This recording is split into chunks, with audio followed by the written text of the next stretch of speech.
Gedel Vieira Lima foi um ministro até recentemente poderosíssimo do governo Michel Temer. Era unha e carne do presidente. Despachava numa sala ao lado, tal. Foi durante muito tempo deputado federal, é uma liderança importante do PMDB, e o seu irmão, Lúcio Vieira Lima, é deputado federal também pela Bahia, tal.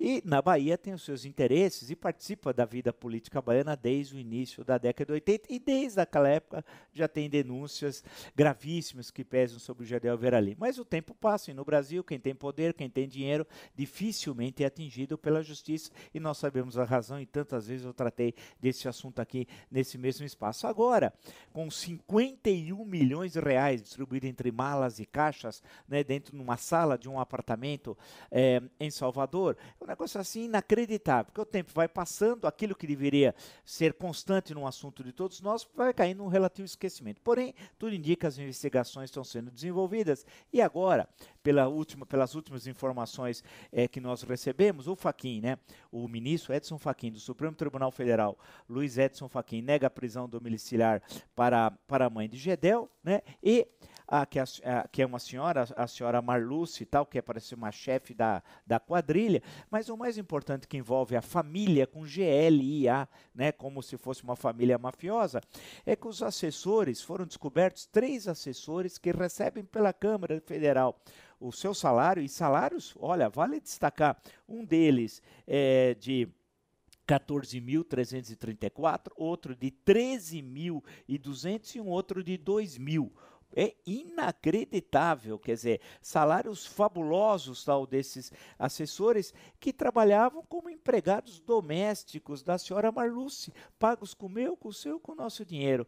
O caso do Gedel é mais explícito, porque na verdade é uma questão muito mais ampla, que envolve o poder oligárquico, grupos de famílias que tomaram o aparelho de Estado nas províncias, ou seja, nas unidades da federação, e tem um vínculo direto com a União. Né? A grande questão é que em república não há oligarquia. Oligarquia há uma contradição inevitável com o regime republicano.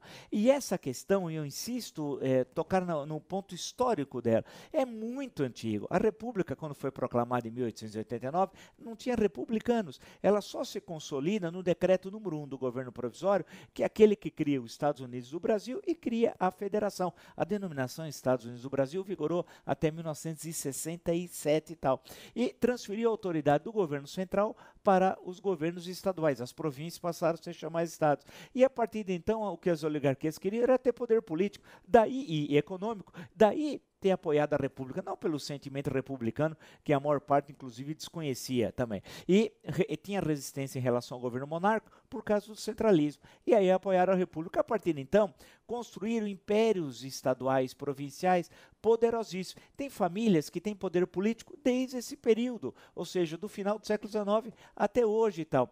É necessário, para termos uma república, destruirmos a oligarquia. Oligarquia não rima com república, né? Para construirmos uma república de fato, tem de um lado eliminar o poder das oligarquias nos estados, e no outro garantir um poder da União, um governo da União efetivamente republicano. Essa é uma grande tarefa, não é uma tarefa de curto prazo, porque nós sabemos que no Brasil, república no sentido lato inexiste, nós temos de fundá-la, tal, portanto é um processo histórico, mas é condição sine qua non destruir o poder oligárquico, e só temos condições de destruí-lo, aquilo que Euclides da Cunha, e nunca esqueço de ressaltar, chamava de mandões locais, quando tivermos um poder central forte. Federalismo no Brasil, fundamental esse entendimento. Federalismo no Brasil significa transferir a autoridade do governo central para as oligarquias estaduais, ou seja, para nós termos um dia uma república e para um dia termos democracia plena, é condição sine qua non um Estado central forte.